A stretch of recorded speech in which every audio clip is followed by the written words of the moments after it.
बिस्मिल्लाहिर्रहमानिर्रहीम। अस्सलाम वालेकुम नाजरीन, मैं हूं टिक्का खान सानी और आप मेरा यूट्यूब चैनल देख रहे हैं। नाजरीन, कोरोना वायरस के साथ ही जुड़ी एक चीज़ है। आपको पता है कि अब दुनिया में किस चीज़ को देखा जा रहा है। पूरी दुनिया वैक्सीन की तैयारी में लग गई है और 150 मुल्क जो है वो वैक्सीन बनाने में लगे हुए हैं। लेकिन पांच जो है ऐसी वैक्सीन, पहली पांच जो वैक्सीन है जिसमें ऑक्सफोर्ड की भी है और ऑस्ट्रेलिया की यूनिवर्सिटी की भी है, वो कामयाब हो गई है। अब उनका क्लिनिकल ट्रायल जो है वो शुरू हो चुका है। ऑक्सफोर्ड ने तो चूंकि इंडिया को दे दिया अपना क्लिनिकल ट्रायल, और इंडिया जो है वो अगर पाकिस्तान को ज़रूरत होगी तो हमें थ्रू इंडिया वैक्सीन मंगवाना पड़ेगी। अब मैं थोड़ी सी साइंस बताना चाहता हूँ, टेक्निकल चीज़ें बताना चाहता हूँ। पाकिस्तान में भी कुछ लोग इनफरादी तौर पर या फिर कंपनीज, उनकी कोशिश है कि वैक्सीन बने और अरबों रुपए की पाकिस्तान में वैक्सीन आए और फिर वो लोगों तक पहुंचे।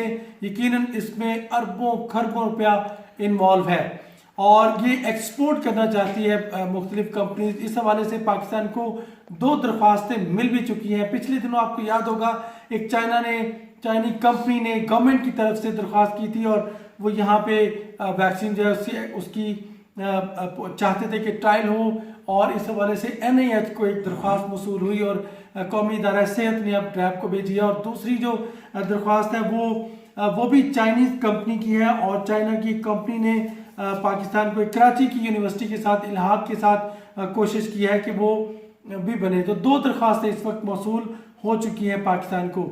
लेकिन एक खत मैंने देखा, प्रोफेसर जावेद अकरम जो कि university of health sciences Lahore के वाइस चांसलर हैं, पिम्स में भी यूनिवर्सिटी के वाइस चांसलर रहे और यकीनन एक क्लिनिकल डॉक्टर हैं वो। और एक मैंने खत देखा जिसमें उनको शोकॉज नोटिस जारी किया गया है और एक्सप्लेनेशन उनसे मांगी गई है कि आप बताएं कि आपने जो क्लिनिकल ट्रायल के लिए कोशिश कर रहे हैं क्या उसकी इजाज़त ली आपने ड्रैप से। और इसके साथ साथ उनको खत में मजीद लिखा गया है कि आप इसकी वजाहत भी दें और साथ साथ आपने NOC के लिए क्या अप्लाई किया, इजाज़त मांगी। दूसरी तरफ प्रोफेसर जावेद अकरम जो है उनकी कोशिश है कि वो 5 जो वैक्सीन अभी तक कामयाब हो चुकी हैं। एक ऑक्सफोर्ड की, पिछले दिनों मैंने पढ़ा था कि ऑक्सफोर्ड यूनिवर्सिटी ने जो वैक्सीन बनाई है, अब वो इंडिया को उन्होंने इजाज़त दे दी है कि वो क्लिनिकल ट्रायल करे और इंडिया से अगर हमें ज़रूरत होगी तो फिर थ्रू इंडिया हम उसको इस्तेमाल कर सकेंगे। एक वसी दुनिया है वैक्सीन की।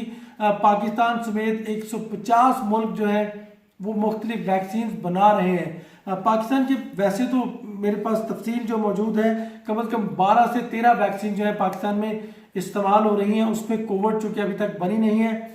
पहले तो मैं तफसील बताऊंगा आपको प्रोफेसर जावेद अकरम के मामले की, जो इस वक्त बिल्कुल आमने सामने है, ड्रैप और professor Javed Akram. Government of Punjab ने भी उन्हें एक खत लिखा और उनसे इसी तरह का उन्होंने एक्सप्लेनेशन मांगी। उसके बाद ड्रैप भी हरकत में आया और ड्रैप ने भी खत लिखा। बुनियादी तौर पे एक ऐसी वैक्सीन जो 3 माह पहले बन चुकी है यूनिवर्सिटी, वो है फ्लेंडर यूनिवर्सिटी ऑस्ट्रेलिया, और उसने बाकायदा तौर पे इसके ट्रायल भी कर लिए हैं अमेरिका, इसके साथ साथ दीगर कई मुल्कों में। और ये कोशिश थी कि प्रोफेसर जावेद अकरम नेगोशिएशन उसके साथ कर रहे थे कि वो वैक्सीन पाकिस्तान में पहले 5000 लोगों के लिए फेज 3 के लिए ट्रायल के लिए इजाज़त दी जाए। उसके बाद अगर वो यकीनन कामयाब अगर होती है तो फिर उसके बाद उसकी $1 फी वैक्सीन कीमत होगी और ये कुछ भी नहीं है अगर देखा जाए तो। अभी कन्वर्सेशन जारी थी, निगोशिएशन हो रही थी। उसके बाद चूंकि प्रोफेसर जावेद अकरम ने इजाज़त लेनी थी ड्रैप से, और ड्रैप की एक प्रॉपरली कमेटी है, क्लिनिकल स्टडी कमेटी, जिसके चेयरमैन डॉक्टर रशीद हैं, और लेकिन इसके जो मेंबर हैं वो डॉक्टर जावेद अकरम खुद इसके मेंबर हैं और वो रूल्स एंड रेगुलेशंस को जानते हैं। इस वक्त मैं ड्रैप को निशाना नहीं बना रहा, मैं सिस्टम की बात कर रहा हूँ कि प्रोफेसर जावेद अकरम की कोशिश है कि हम एक ट्रायल करें यहाँ पाकिस्तान में और 5000 लोगों पे ट्रायल हो और उसके बाद वो वैक्सीन पाकिस्तान में आए। चूँकि ये कामयाब हो चुकी है, पहली 5 जो कामयाब वैक्सीन है उसमें ये वैक्सीन भी शामिल है। लेकिन रास्ते में रुकावट आ गई ड्रैप की तरफ से और गवर्नमेंट ऑफ पंजाब की तरफ से।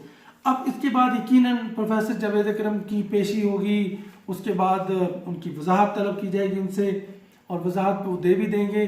और ये काम यहीं पे ठप हो जाएगा और हम फिर देखेंगे कि कौन सा मुल्क हमें वैक्सीन देता है। इस प्रोसेस को भी अभी अगर प्रोफेसर जावेद अकरम के ये ट्रायल को देख भी लिया जाए तो 1 से 1.5 साल दरकार होगा यहाँ पे। और पहले से ही एक कम अज कम पाकिस्तान में 50 हॉस्पिटल जो है वो मुख्तलिफ दवाइयाँ जो है वो यहाँ पे क्लिनिकल ट्रायल कर रहे हैं। ख़ास तौर पे मेरे पास लिस्ट मौजूद है।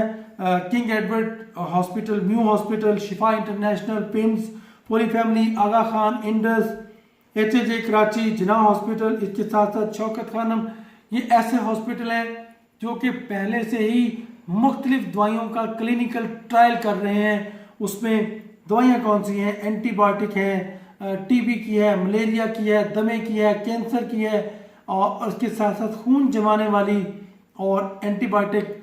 इन दवाइयों का यहाँ पे फेज 3 और 4 इसका हम पहले ही क्लिनिकल ट्रायल कर रहे हैं। अब मैं फेजेस की बात करूं तो पहला फेज क्या होता है? पहला फेज ये होता है कि दवाई अभी बनी और उसको चूहों पे, रैबिट पे और एनिमल पे ट्रायल की जाती है। उसका पहला तजर्बा इंसानों की बजाय जानवरों पे किया जाता है और उसके बाद जब वो कामयाब होता है तो फेज 2 आता है।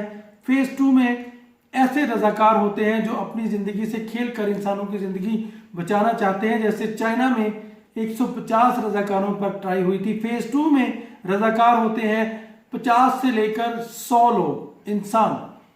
जब वो कामयाब होता है तो फिर फेज 3 आता है जिसमें 300 से लेकर 1000 लोग होते हैं जिन पर ट्रायल की जाती है वैक्सीन।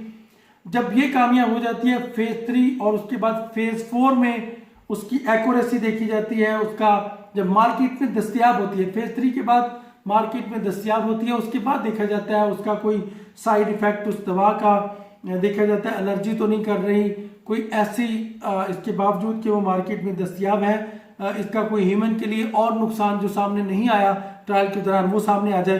तो फेज 4 पाकिस्तान में फेज 3 और 4 जो है वो ट्रायल उसका किया जाता है और हॉस्पिटल को भी इजाज़त है। अब नाज़रीन ये जो जिसपे मैं जो वीलॉग मैंने इसलिए किया है कि जो क्लिनिकल ट्रायल है ये बहुत बड़ा बिजनेस है जिसमें इंडिया सबसे पहले नंबर पे है और अरबों डॉलर जो इंडिया है वो क्लिनिकल ट्रायल के नाम पे कमा रहा है, अर्न कर रहा है और उस रेवेन्यू जनरेट करता है।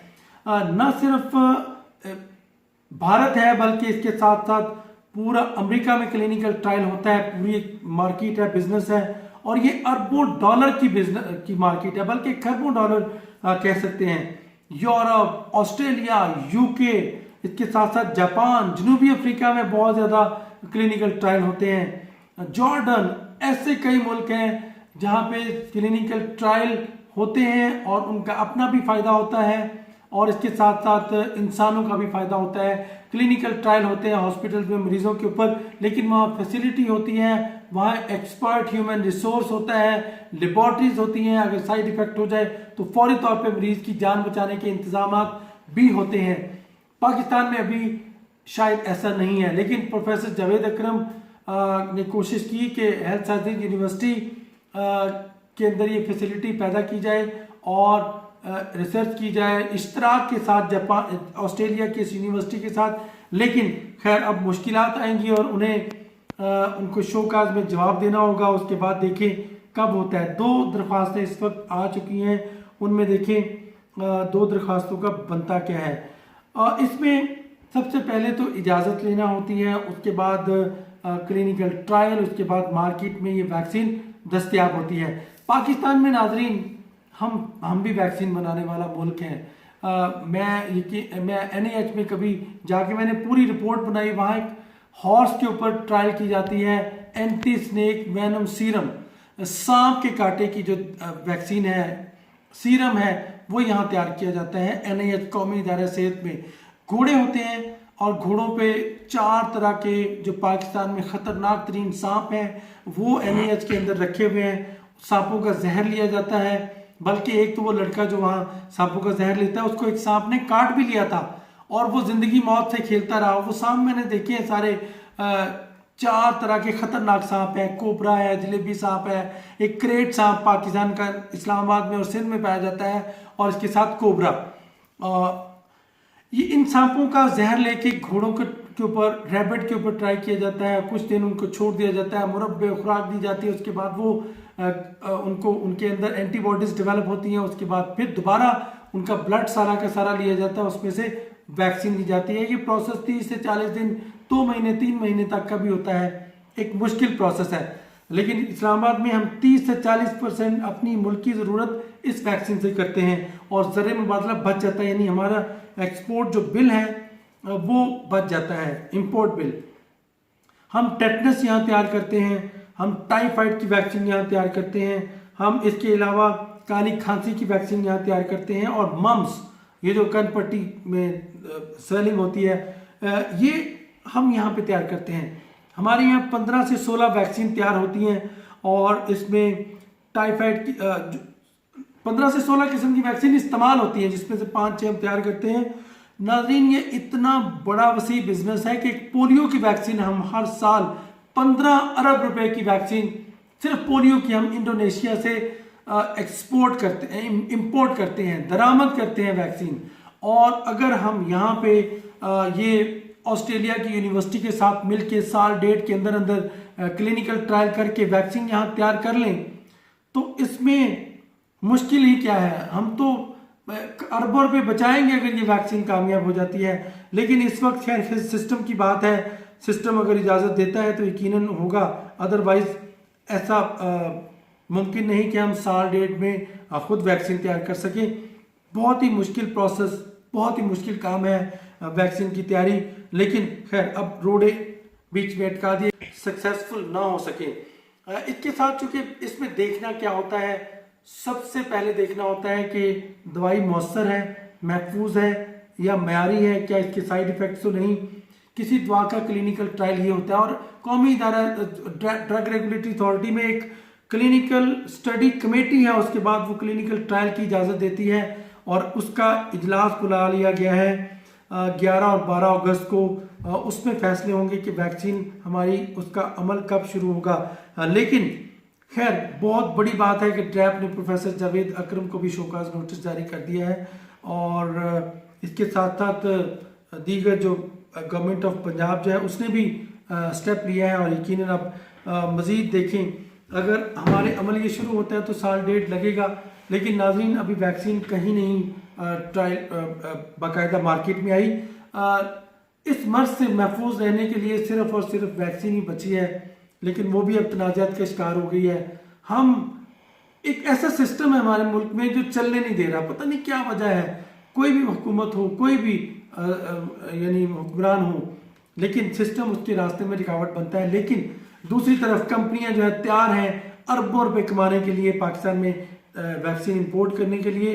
अल्लाह करे कि हम अच्छा इसमें भी खुशस्लूबी से ये मामला सेटल हो और अच्छे तरीके से हम हैंडल करें इस मामले को, और वैक्सीन आए और पाकिस्तान में लोग महफूज रहें। 22 करोड़ लोग हैं जिनको वैक्सीन की ज़रूरत होती है। उससे पहले ही पता चल गया कुछ चिप वाली वैक्सीन, कभी कुछ वैक्सीन, कभी कोई वैक्सीन, कभी बिल गेट्स का नाम आ रहा है। लेकिन अल्लाह खैर करे, अब देखिए हमारा सिस्टम हमें वैक्सीन कब देता है। अल्लाह करे हम मुकामी तौर पर ये वैक्सीन किसी कंपनी के साथ, किसी मुल्क के साथ कोलैबोरेशन के साथ तैयार करें और हम महफूज रहें। लेकिन उससे पहले एहतियात करें, अभी साल डेढ़ मजीद लगेगा वैक्सीन आने में। टिक्का खान सानी को इजाज़त दीजिएगा, मेरे चैनल को ज़रूर सब्सक्राइब करें। अल्लाह निगहबान।